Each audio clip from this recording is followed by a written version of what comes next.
started. So I'm going to start off by mixing some CMC powder into my fondant, and this helps it to dry faster and makes it firmer and just a little bit easier to work with, so it's not so soft and stretchy. You could also use gum paste instead of using fondant with CMC powder. I just find that it's easier for me to use fondant. I like to use it because it's just easier for me to pull it out of the bag, and it's a little bit less expensive.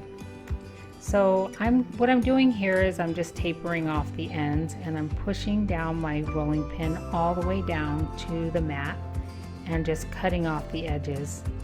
And this gives it like a nice tapered look. And I'm going to use my X-Acto knife and just cut off the extra pieces on the sides.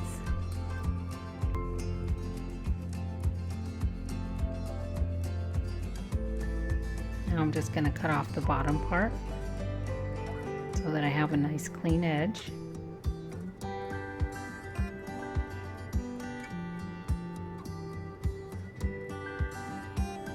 And just smooth that out. Here I'm using a Wilton 230 tip, and I like this tip for these because it's like an oval shape and it just gives it a nice spiky looking edge. And I'm just angling that up and just cutting off some little circles, which gives it the spiky look that we like.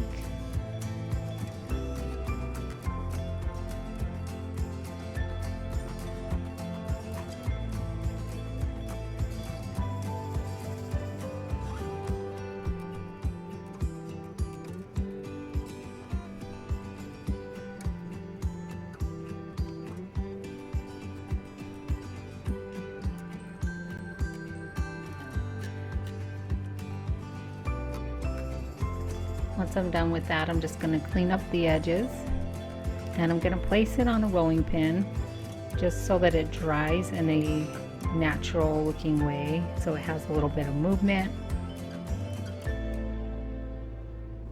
So with the CMC powder that I added into the fondant, it actually took about 4 hours for this to dry.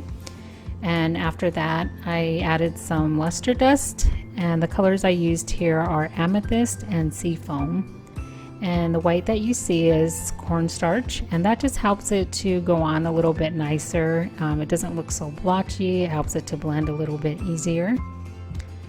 And I will leave links in the description box so that you can purchase any of the things that you see me using in the video. If you do, I am an Amazon affiliate, so it does help out with the to help support my channel, and I would really appreciate it. Also, if you have any questions, feel free to leave a comment below. I get back to my questions pretty quickly.